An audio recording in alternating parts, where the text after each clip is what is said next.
Probably the biggest challenge was how do we go further? How do we one-up ourselves from the first game? So we looked at all different facets of the game, all the things that we did well, all the things that we thought we could improve upon, and decided to let's improve upon all of those, including the ones that we did well. So we're really excited to show people where Borderlands is going. Variety of enemies is something that we identified as well that we wanted to improve upon.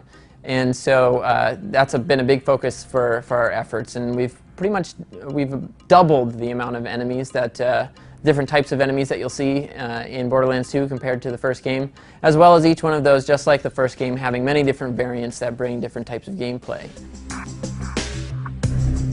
We're improving the fast travel system. That was sort of our teleport around the world system. We're improving that, integrating that better with the map, having more stations, things of that nature, as well, of course, our vehicles are the other means for getting around the world quickly. And we have lots of improvements in the way the vehicles move, the way they feel, the way they handle, as well as the weapon capabilities and how many players can pile on. We have 4-player vehicles, and even the riders are going to be able to shoot from the vehicle and either use built-in weapons or use their own weapons that they've collected.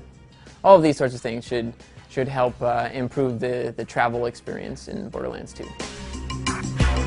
We needed to go further with the guns. How do we improve upon the guns? One of the areas that we're spending a lot of effort we're really excited about is the visuals of the weapon. All the different weapon manufacturers have their own visual style, as well as additional gameplay elements that they bring.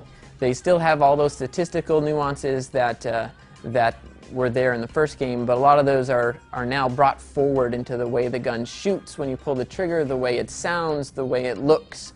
You're really going to have a much stronger association with your gun and how it works and who made it.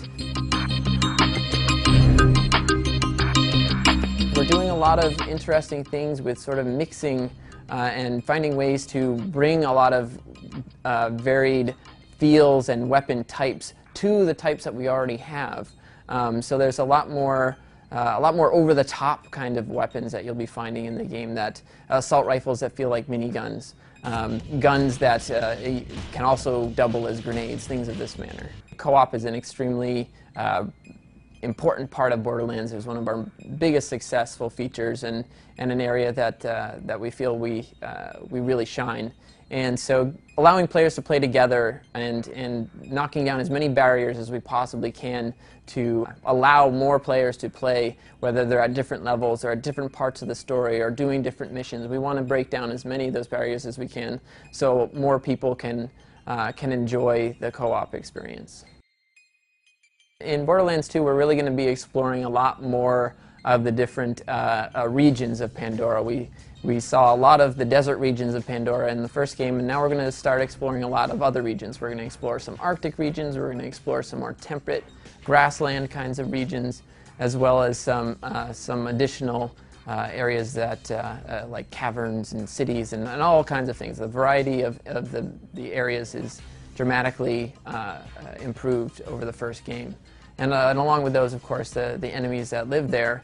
And we're doing a lot of effort to change the way that characters look depending on where they are. So you kind of have the snowy version of a creature if he lives over here, or the camouflage one that in the more lush areas.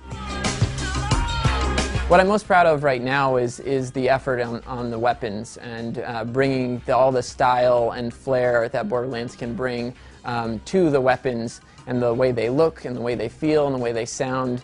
We're just making great strides there, and I can't wait for everyone to get their hands on it.